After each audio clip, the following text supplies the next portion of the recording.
Justice अजमत सईद शेख एक इंतहाई मुतनाज़ा शख्स हैं ब्रॉडशीट कमीशन की सरबराही के लिए। ये एक सिंगल पर्सन कमीशन है और उनसे ज़्यादा कोई मुतनाज़ा शख्सियत नहीं हो सकती थी इस काम के लिए, क्योंकि आप ये देखिए कि उनका माजी क्या है। जिस वक्त मुशर्रफ ने नैब बनाया, वो नैब का मकसद क्या था? उनकी आइन शिकनी को, उनके टेक ओवर को जवाज़ फराहम करना, और ये उस नैब में उस वक्त शामिल थे।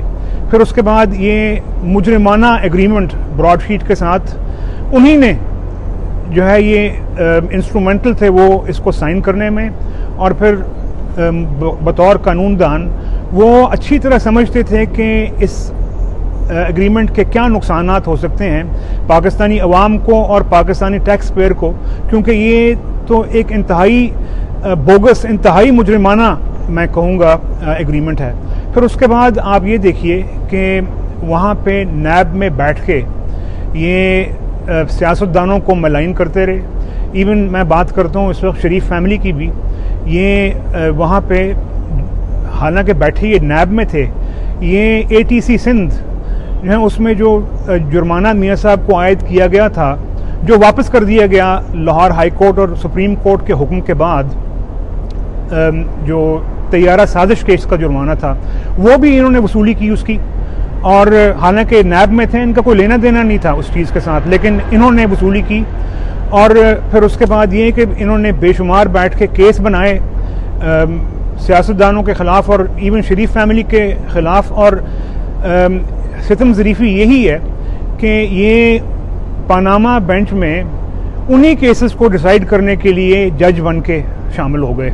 और फिर उसके बाद आप ये देखिए कि ये जो मामला था व्हाट्सएप JIT का, इसके पीछे भी अजमत सईद शेख साहब भी थे।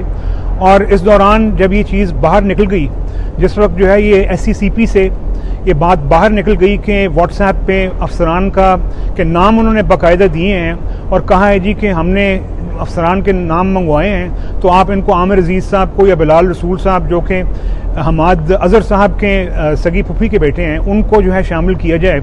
ये जब सामने आ गया तो इसमें इन्होंने फ़ोन किया उस वक्त अटॉर्नी जनरल ऑफ पाकिस्तान को और उनको बाकायदा धमकी दी कि क्या आप शराफत से मुकदमा लड़ना चाहते हैं या आप हमसे लड़ाई चाहते हैं। यानी इम्प्लीमेंटेशन बेंच पे बैठे हुए इन्होंने कहा कि आप क्या हमसे लड़ाई करना चाहते हैं। और फिर उसके बाद आप ये देखिए कि इन्होंने भरी अदालत में हुकूमत को सिसिलियन माफिया कहा। इससे पेशतर भी भरी अदालत में ये मियाँ साहब के बारे में कह चुके हैं कि आपको पता होना चाहिए वज़ीर आज़म साहब के अडियाला जेल में बहुत जगह है।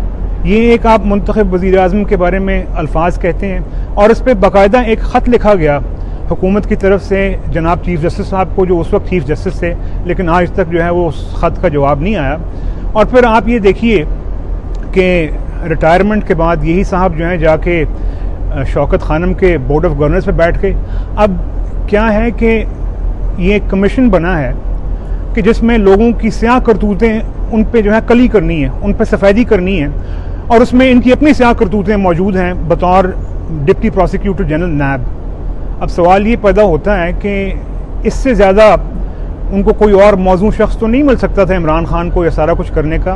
और इवन जो यहाँ पे हाई कमीशन के अकाउंट में जो पैसा आया और बेमौका जो है वो पैसा आया जो कि बाद में फ्रीज कर लिया गया, ये भी तो मामला है ना। उनका प्री पोल रिगिंग का हिस्सा थे जस्टिस अजमत सईद शेख साहब।